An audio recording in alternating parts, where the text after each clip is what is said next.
Hello and welcome to the Reset Show, episode number 18, Understanding the Brain to Navigate Change. We are humbled and honoured to be joined today by our special guest, Hilary Scarlett. Now, although she might sound like a spy from an Austin Powers movie, Hilary is in fact an international speaker and author.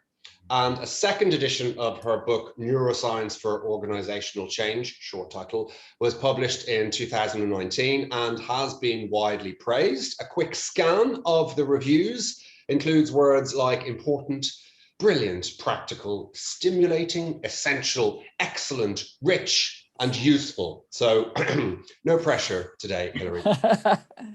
Seriously, though, thank you so much for joining us. We're really looking forward to getting the conversation started shortly. Firstly, though, of course, shout outs to my co-hosts, as always, Belinda Ganaway and Emma Bridger, and our producer, Katie Austin. For those of you that have joined us for this live recording, thank you too. And of course, to you, the viewers and listeners. That is enough from me for now. I'm going to hand over to Belinda to set the scene for today's show. Thank you. Great to be here. I know we always say this, but I'm super excited about today's show. And in fact, we've got a really lovely live audience as well joining us to share their thoughts and questions. So I know this is a really hot topic. So the Reset Show, we really created the Research Show as an opportunity to pause and think, I guess, reflect. So using this strange time that's been created in the world of a pandemic to actually take a look at the different perspectives and what we can learn from them in relation to what's happening in the world of work, what's happening in the world of people at work, and also organizational culture as well. So we have a different guests on each week, or each fortnight, I should say, and we use this to discuss and explore and really see what comes up. So yeah, looking forward to today. Well, thanks, B. So as B and Justin have both said, Hilary, we are really excited, genuinely excited to have you on the show today, because we are all, I think we could say we're neuroscience geeks, actually. Is there anything we haven't mentioned about you in our intro that we need to know about you, though? Let's start there. No, I think that'll do. I think that was all good. I think that's fine. Yep, go for it. Awesome. Let's get stuck straight in then. So I'm going to start back at the beginning. Obviously, we've known each other for a number of years. And I know you've had a very interesting kind of career path. I'd love to know a little bit more about that. And what was it that kind of prompted you and motivated you to get into this really exciting world of neuroscience? Yeah, thanks. No, and you say it was quite a change for me. And well, my background was, for many years, I worked in organizational change, and particularly on the people side of change. And I guess I was kind of trailing around the strategy consultants as there were mergers or acquisitions or whatever it might be. And I was always kind of quite frustrated that why was it that those of us who were interested in the people side of change were always called in at 11th hour. You can see the strategy consultants have been there doing their good work for weeks or months ahead. And yeah, just felt kind of frustrated about why was it that the people side of change is often left as a bit of a last moment thing, a bit of an afterthought. Could have a discussion around that. Who knows why? Maybe it's because the people side of change is more complicated. People are different. People react differently in different circumstances. But I got off and done some postgraduate psychology studies many years ago. And while doing those studies, came across an article written by a psychiatrist saying we can now understand enough about the human brain to apply that to the real world and to the world of work. And that really caught my interest. I thought perhaps if we can bring a bit more science to what goes on when we're going through change, that would be really useful. So I went off, originally I studied virtually with neuroscientists in the States. And while I was doing my applied neuroscience studies, I think every week there was something useful and interesting that applied to work, that applied to me. And that just really caught my interest, and I just found it interesting and useful and practical. So that was where the shift came from then really focusing on neuroscience. Brilliant, thank you. And for anyone that happens to have my first book, Employee Engagement, is a brilliant piece that you wrote for me all those years ago in there, which explains the neuroscience of engagement, or the 4 enablers, which I think is just fascinating. So I might send that out as a little bit of a freebie to people that listen in today. So okay, so today we're here to talk about this whole subject, which is huge, around neuroscience and change. And you know, as you said, it's your specialist area. You kind of were already working in the field of change, and then you kind of added on the kind of understanding of the science, what's happening in our brain, we go through change. I think it's fair to say, isn't it, that we've probably never been through a bigger year of change collectively than the last year or so. So could you just start by giving us a bit of understanding in terms of what might have been going on in our brains over the last year, just to kind of bring that to life for people, because it's super fascinating. So let's start there. Yeah, absolutely. And as you say, I think, you know, we've now had change on a global scale. It's not just you know, an organisation or country level. It's been globally we're going through this. So change on a massive scale. And I think, I guess, several things that, I mean, some of the things that our brains crave are certainty, and COVID certainly took that away from us. I mean, this time last year, we really didn't know quite what we were dealing with, how long it was going to go on for. So I think that was very difficult for people, just that lack of certainty and lack of control too. I mean, again, this time last year, you know, the virus was kind of out of control. It still obviously is in some countries around the world right now. So I think that thing about lack of certainty, lack of control, very difficult for the human brain. And I think, so just recognizing that. So that said, I think, you know, also how incredibly adaptable we are, how quickly organizations and people changed in March last year. I mean, and I think everyone deserves a big pat on the back about how quickly we adapted and changed to working from home and working very different ways. And I think it just shows how good as human beings we are at learning, that we're good at doing that. We need to remind ourselves that how good we are at learning. And I guess the other thing that was going on perhaps March, April last year is there was a bit of novelty to it too. Our brains do like novelty, and there was something about, oh, what is this, and what is this different way of working, which I think probably also partly explains why you know, the lockdown this time around in December, January, February this year has been that bit tougher, because there was no novelty to it. It was just, here we go again. It's long and it's grinding on, and we still don't quite know when it's going to finish. So I think, you know, I think COVID really brought home how, yeah, some of the things our brains do find very difficult. So that lack of certainty, that lack of control. And certainly in some of the sessions I've run over the last year, I think for a lot of people in them, there's just been that sort of sigh of relief. Phew, it wasn't just me that felt that way about the difficulty of it.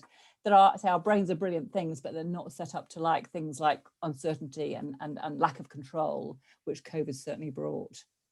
Definitely, all rings true for sure. And I think it's interesting, when we first hit lockdown, the first few months, I think there was a little bit of surprise in our world that we saw engagement levels really increase. But I think absolutely, to your point, it goes back to that novelty piece and that sense of focus, and that almost kind of like that, you know, watershed mentality of like, right, let's roll up our sleeves, we've got something to get our teeth stuck into. So definitely that really resonates.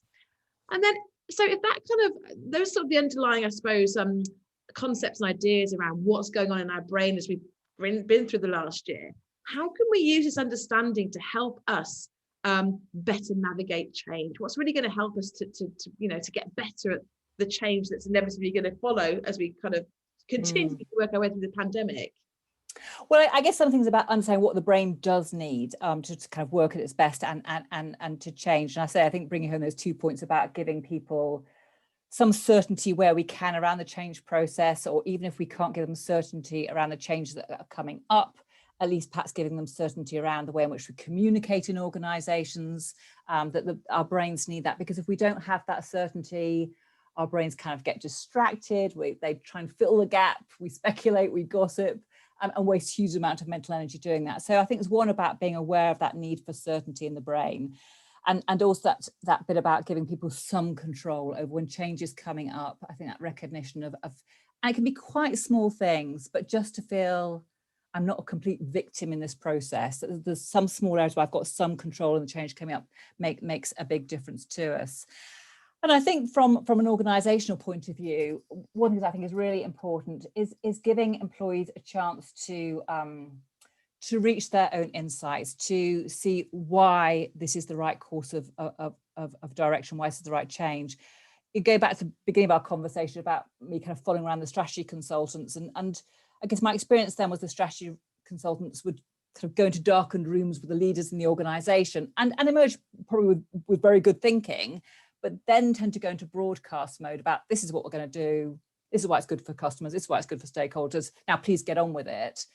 And then wonder why most employees are kind of dig their heels in saying, I don't really want to do it. All the insights from the world of neuroscience are about giving people a chance to reach their own insights about why this is the right course of direction is really important. And I think one of the real learnings that from it is that giving employees a chance in the same way that leaders have done or others have done to kind of wrap their heads around about why we're doing this, to look at the various options and have that chance to go, I get it, I can see why course A is better than A or B. It is really important. So giving people that chance to reach their own insights about change is important. So yeah, there are, I mean, the good news is there are lots of things we can do to help people through change and to help people feel better about the changes. Yeah, that again really resonates. We talk a lot about autonomy. Yeah, absolutely. And, giving people that autonomy is really critical, because then, like you say, that autonomy gives you a sense of control, doesn't it? Yes. Need to control. So yeah. Okay, that's really interesting, and something that I looking through some of your your writings, your blogs, etc. I know you talk a lot about the role of connection. Yeah. And it's something that we've picked up on throughout all the research show. One of the absolutely kind of golden threads that goes through pretty much everything is this need for us to connect as human beings, which has been, I guess, we've been connecting in quite a different way over the last 12 months. So again, what insights have you got from a neuroscience perspective about the role of connection and why it's important, and B, how we can use that to help manage change? Yeah, and I think, and maybe it's one of the positives that has come out over the last year is that perhaps now, throughout organisations, we recognise that need for social connection, because I used to think before March last year that somehow we got it in our personal lives that social connection, relationships are important, and that on the whole, when relationships are good in life, then on the whole life is good. But I used to think in organisations we somehow expected people to switch off that need for social connection, that we should all walk into the workplace and somehow be terribly professional, and we shouldn't have that need in quite the same way. But we absolutely do. As you say, we're deeply, deeply social creatures, and relationships absolutely matter to us. Perhaps a couple of reasons why, from a neuroscience point of view. One is, as mammals, we start out as babies, and we wouldn't make it through our first weeks, months, years of life without somebody taking an interest in us. So babies will scream and cry when they're tired, when they're hungry, but also when they're separated from their caregiver, because babies absolutely know, is somebody interested in me? Does someone care about me? If they do, I'll be okay. If they're not, I won't be okay. And that kind of carries on throughout life, less overtly, but again, we're all constantly checking out. Is somebody interested in me? Is my manager bothered about me? If they are, I'll be okay. So partly that, partly this part about, our brains in many ways still think they're out on the savannah, that they haven't really changed that much since our ancestors were there. And again, out on the savannah, if you were part of the tribe, you're much more likely to survive. You're much more likely to make it. If the tribe throws you out, that's a threat to your survival. So again, we're all constantly subconsciously checking out, do I fit in? Do I belong? If I do, I'm okay. If I'm not, I'm not okay. And also there's research from psychologists that show if we feel we don't belong in some way, it has a big impact on our ability to think and perform, on our memory, decision-making, all sorts of things. So there's nothing soft about social connection at all. It has a big impact on our performance at work. So I think to keep that in mind is really important. And I do think neuroscience has really helped on that. I do think there are neuroscientists who focus in on social connection. And I think that's one of the important areas that has come out from the world of neuroscience. Yeah, absolutely. No, completely with you on all of that. And I said it's something we've talked about a lot. It's one of the kind of real themes that's come out through the research show. I also read somewhere that you talked about you're on a mission to help people understand more about their brains, to help us be more productive, to lead happier, better lives. What do you think is, I mean, obviously this is a huge area, but what do you think are the most useful elements for people to know to help them to do that? What are your golden nuggets? Yeah, and as you say, I do feel on a bit of a mission, and in many ways I don't feel I've, you know, despite my many years of working, never really felt that kind of same sense of mission that I kind of feel with the neuroscience, because I do say on a personal level I found it so useful to understand what's going on for me, you know, moments of stress or anxiety or whatever it might be, just go, oh, that's why that's happened. I just find that incredibly helpful, just that kind of, so partly it is, I think, about having that awareness, self-awareness. It gives us that, and just be able to, and in a way, I think it gives us more empathy for ourselves, because you kind of say, you know, our brains are brilliant things, but say there's certain things they need that have taken away from us, you know, things like certainty we've talked about, or lack of control, that do throw our brains into a kind of defensive, distracted place. And being aware of that is, I think, is really important. So just that self-awareness alone is a great start, I think, to understanding our brains better. And then building on that, I think, you know, once we do understand them a little bit better, in some ways we've got more control over them than we probably realize. We can, most of us, in a sense, we can choose to set our filter, so to speak. We can choose to be glass half full or glass half empty. And so it becomes a choice for us. And, you know, and there's lots of research that shows just little things can begin to shift how we view the world or ourselves or whatever. So glass half full, you know, just each day thinking about 3 good things that have happened to us or whatever it might be, just choosing. And the research is the more we look for the good stuff that's happening, the more we see the good stuff that's happening. So in that sense, we have got more control. And, you know, from a brain point of view, the things we focus on, the things we practice, we get better at. So if we get better at learning to stay calm, if we practice staying calm, we get better at doing it. On the other hand, if we are stressy a lot of the time, we get better at being stressed out. So I do think understanding our brains gives us that knowledge and gives us that ability to have, again, say a bit more control over how we choose to view the world, for most of us. Yeah, and absolutely with you. And as you know, at People Lab, we're huge fans of the neuroscience side of things, and we use it a lot. And one of the things I love about the science is when we're working with clients and we're talking about things like gratitude, for example, that can seem a little bit fluffy. And when you explain what's happening in the brain, I won't go to it now, but we'll send it out as a handout, you know, what's actually going on in the brain, how you're actually kind of priming your spam filter to notice certain things, and you can train your brain. People kind of get it, and it's just really powerful way, I think, of making the case for the kind of work we do. So I'm completely with you on all of that.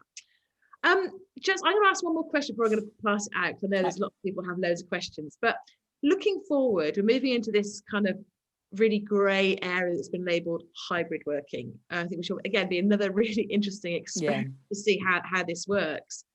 What are your thoughts on that, approaching this from a kind of a neuroscience perspective? What do we need to think about to get hybrid working to work well?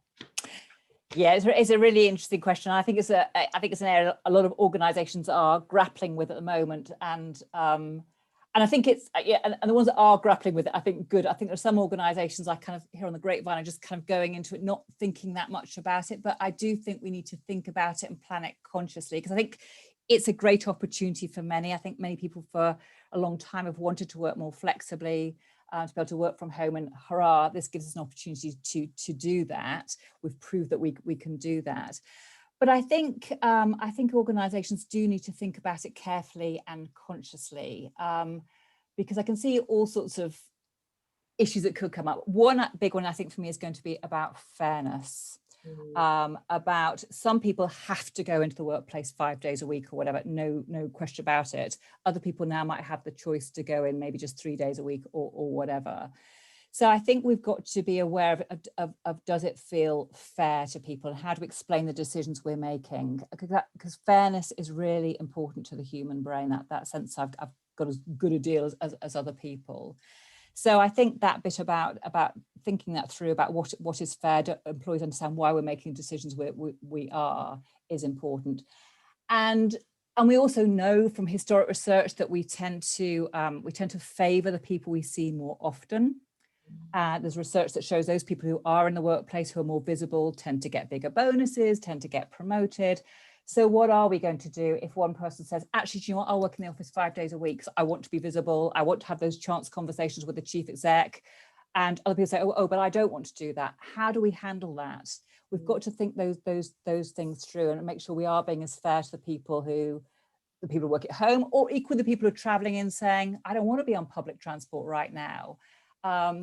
Also fairness in terms of, I think a lot of the younger things, 20 somethings, want to be back in the workplace. They're social, we're very particularly sociable creatures at that age, whereas I think some of the older 40 somethings who've got nice homes think, actually, I'd rather be at home.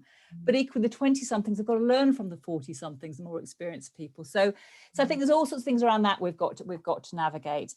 Going back to the point about, about sociable creatures, that we do very quickly. The good news is we very quickly form in groups, people we feel connected to. The bad news is we very quickly form out groups really quickly, even people we've known a long time. And so again, how do we handle that? How do we make sure we aren't getting certain cliques that see each other regularly and don't see other people regularly? Because we process thoughts about people whom we see regularly differently from thoughts of people who we don't see so regularly, and even their suggestions of things they say we treat differently. We're much more positive towards things that people from our in group.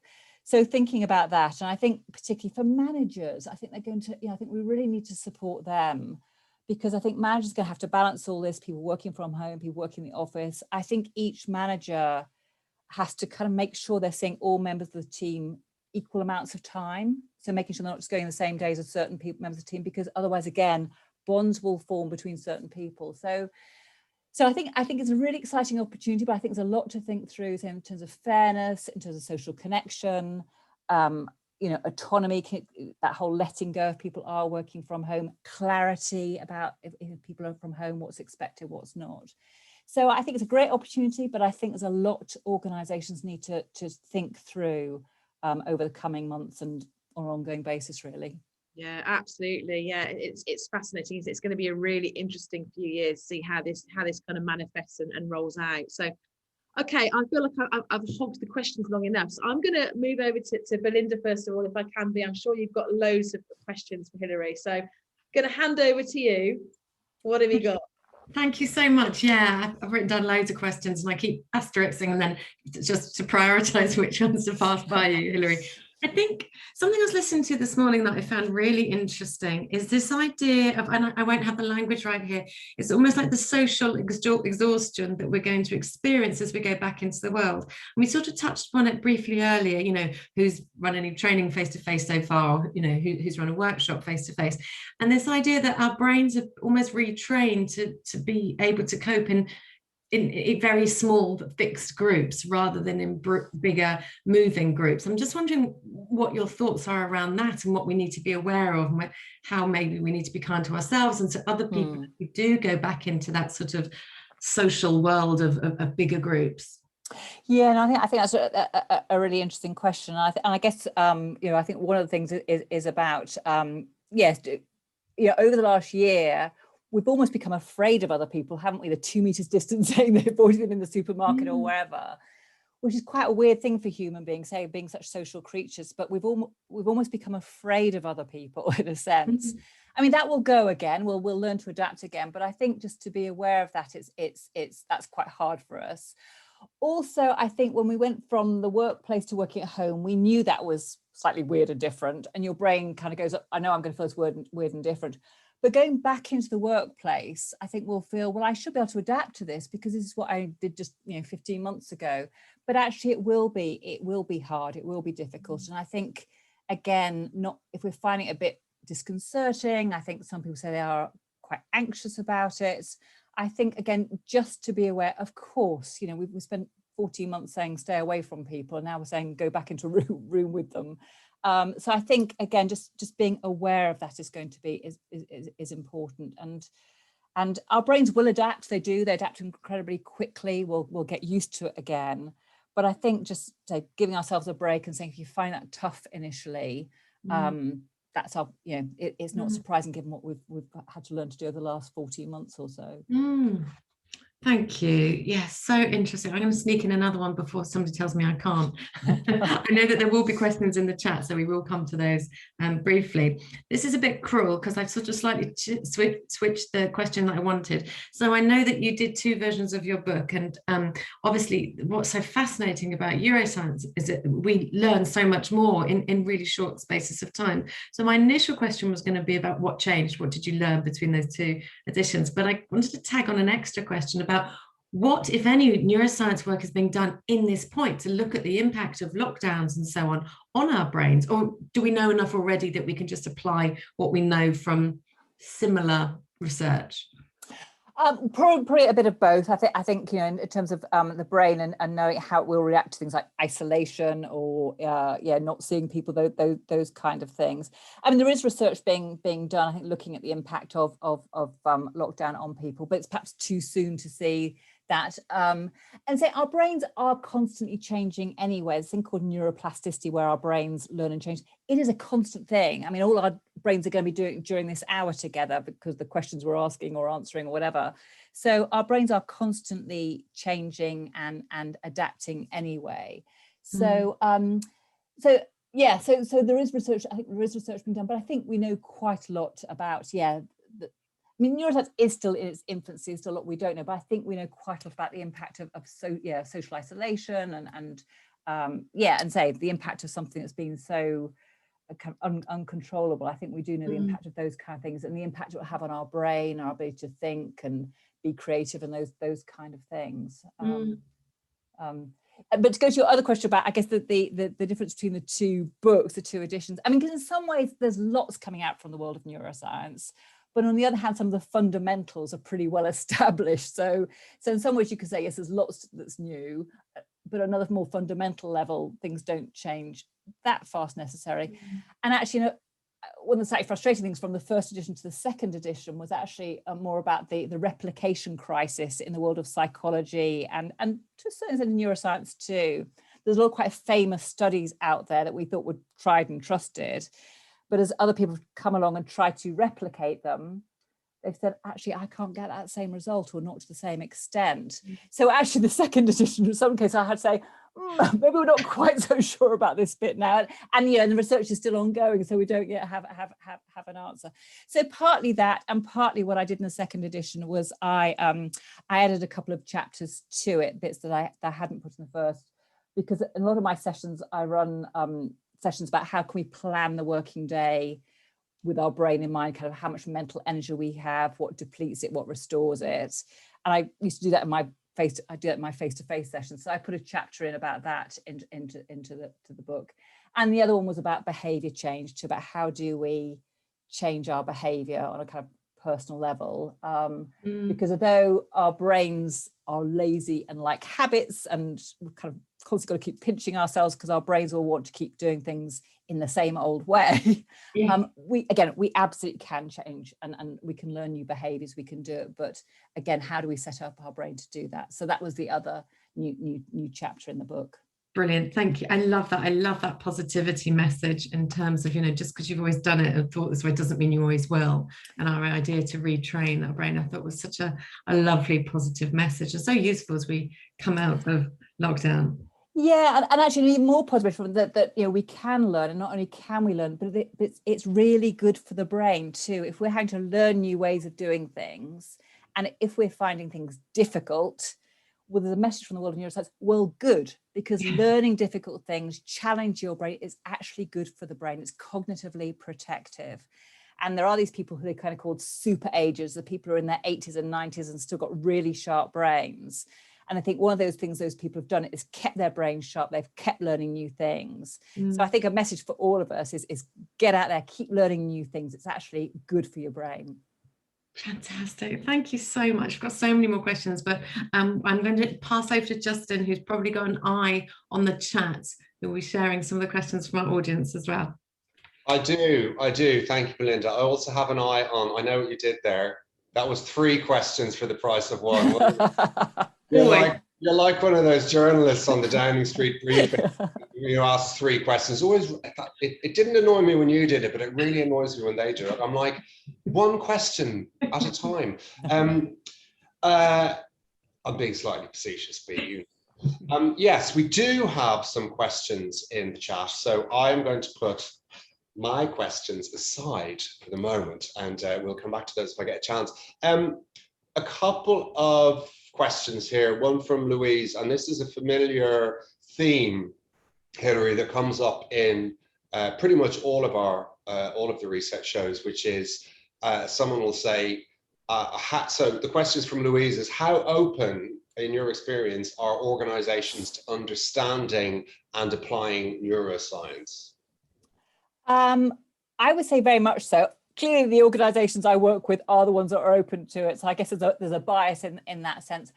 But I think they're really open to it. I think probably several reasons why. I think, all of us have got a brain. I think we're all interested about, how do I understand it better? How do I get more out of it? Who doesn't want to understand more about that? So I think there's partly that. I think partly the language of neuroscience really works well with a lot of leaders. The very first session I did using neuroscience was after the banking crisis, and it was with a bank. And I talked about a lot of normal things I would talk about, but talked about them through the lens of neuroscience. And I summarized, these bankers were kind of sitting up and paying attention in a way they probably wouldn't have done if I was just talking about communications or whatever. And in fact, one of them turned to me at one point. He said, I love this stuff. It's not the usual psycho fluff I get from you people. This is science. And it kind of made, there's a point that the language of science, I think, is really persuasive with the most skeptical or cynical of leaders, because in a way, it takes away what might be a matter of opinion about what helps people perform, or because we've got enough knowledge now to know, there are certain things we know the brain needs to perform or thrive or whatever, and certain things we know gets in the way. So I think it's really useful. Also, I think, intellectually it appeals to a lot of leaders too, because it's quite new, it's quite intellectually challenging, I think, for some of them. But also very practical. That's the other lovely thing about it, is small things you can go away and do. So I find them very open to it. I find a lot of leaders really interested in it. I find it reaches lots of leaders that possibly otherwise you wouldn't reach. For example, I did a work with a whole people who worked in technology, and again, talking about, and it was all about being leaders in technology, and I think again, the language of science really appealed to them. As people who are in technology, bringing that language of science really reached them and intrigued them. So I think it works really well. And I just think it's because it's so helpful for all of us on all sorts of levels. Oh, thank you. And that's encouraging news, isn't it? I particularly liked what you were saying about, the skepticism, which certain types of leaders will have. And it's like, well, you've done that for them. That's what the science has done, hasn't it? It's been through that process. So yeah, in some ways, like you say, it's not really opinion. Yes, and in a way you can say to them, look, here's what we now know about the brain. You can choose to ignore it if you want to, but if you want to be a good leader and get the best out of your people, and for their, in terms of their mental well-being, their ability to perform all those things, then isn't it better to work with this knowledge and understand the brain and its limits and what it needs? So in a sense, it's a choice for them. I don't say you must do it. I think, again, choice really important. So it's about putting the information in front of them. Also making it really practical, because I think really part of the beauty of neuroscience is small things, little things can make a big difference to our brains. So there's the element of science, but also practical and very easy to implement, I think. I've been listening to some reading some interesting research about the process of learning being not necessarily to do with absorbing data, but this whole idea of learning through thinking. And I'm wondering if the same applies to leaders, because they go through that process of thinking about this stuff. It's not necessarily that they even need to see a methodology put in practice and see the quantifiable results. Just by thinking about the concepts you're referring to, as they are part and parcel of their own operating system, in a way, that does that help as well? Yeah, and certainly, there's a lot from the world of neuroscience about learning too, about how we learn, what helps us learn, and one of the points from that would be about giving people a chance to yeah, absolutely to reflect on what they've heard, think, how does that apply to me? You know, as I say to people during my sessions, learning isn't done when I'm talking at them. It's the bits in between where I stop and pause and give them a chance to think, what does that mean to me? What's useful? How can I apply that? That's when the real learning is done. So it's giving them a chance to, yeah, think about, what do I take from this? And also say to them, don't try and do too much. You know, don't overwhelm your brain and put it into a stressed out place. Even just if you just do one small thing, but do it immediately, get on with it. There's a certain momentum the brain needs. Even if you just do one small thing differently tomorrow with your team or whatever, but just get on and do it. That's the important thing.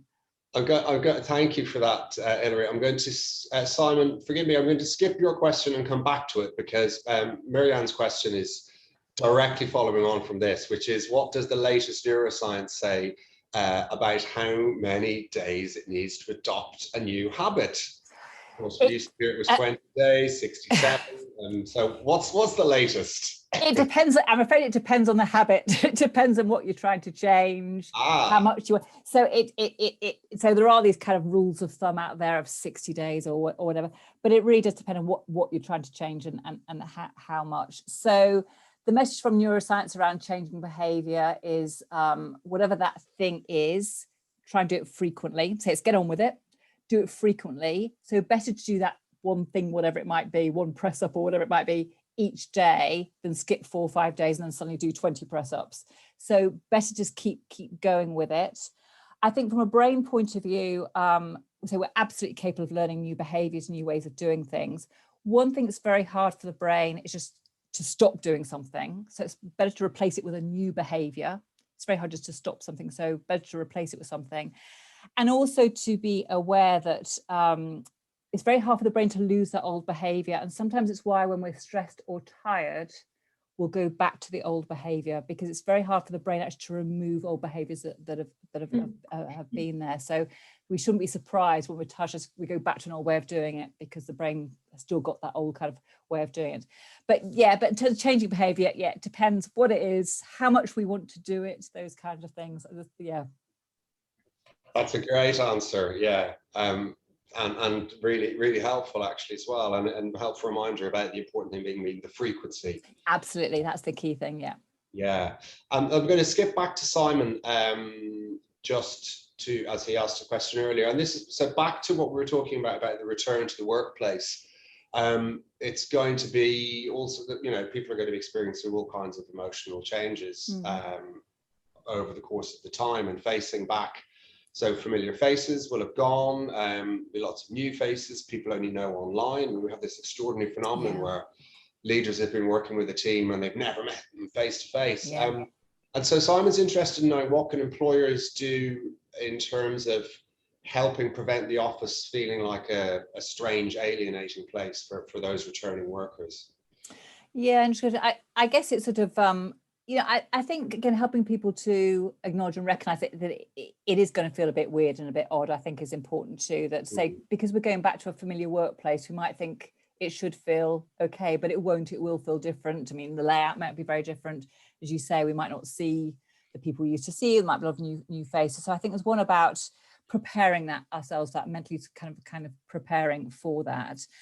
I think too, I think for me, it's about how much can you involve people? How can you, especially in something like return to the office, I think there's a real opportunity there to involve employees in how they want to do that.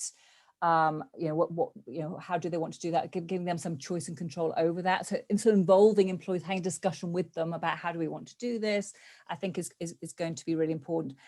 And keeping that conversation going, I think, because I think I was having a discussion with leaders yesterday about this, and you know, what people might try to start suppressing emotions about, actually, I'm finding this really difficult. I'm not, you know, again, for the world of neuroscience, all the recommendations keep people talking about their emotions, not wallowing in them, but actually be able to speak about negative emotions is a useful thing to do. I say, I'm really worried about this, is actually useful in terms of reducing that feeling, both in terms of feeling and at a neural level too. So allowing people to talk about it, I think, allowing people having frequent get-togethers about what are we experiencing and what can we do about it. So I think having frequent conversations with the team, and that's going to have to be ongoing, because okay, there'll be, you know, maybe June people will go back, but September, October, January, you know, as we get longer and longer into the hybrid working, to keep that conversation going with people, I think will be really important. So you know, it comes back to communication, as so many things do, I think. And that feels to me to be a bit of a challenge for lots of leaders, because they tend to think, you know, the conversations they need to have are about fixing things and doing things, and actually this is much more about listening, isn't it? And and again, from the world of neuroscience, you know, feeling really listened to is very rewarding to our brains. Our brains like it. Being asked a question is very rewarding to the brain. So I think for managers to remember that, just asking questions, listening well, I guess for them to feel they haven't got all the answers, because they won't, but again, it's an opportunity to explore together with the team, well, how do we handle this? What are we finding difficult? Are there things we can change? That's a really useful discussion. So again, I think it's why managers are going to need lots of support through this, to have the confidence to have those conversations, to let people open up about what they're finding works or doesn't work, how they're feeling about it. Can be daunting if you feel like I haven't got all the answers to all of that. It can be a tricky place to be. So that's why I think, managers in particular are going to need a lot of support over the coming months. I have just one quick question to add to that, and then I've got a question from Laura, and then I'll pass back to you, Emma. I'm just really interested in that. Why is it that questioning and listening are so rewarding to the brain? I think it's partly because that someone taking an interest in us is a lovely thing. It makes me feel I'm significant. Someone cares about me. So it's that kind of, it's that social connection again that people are taking into. And there's some interesting research even about people would rather talk about themselves than accept money, even, I think, because we love talking about ourselves so much.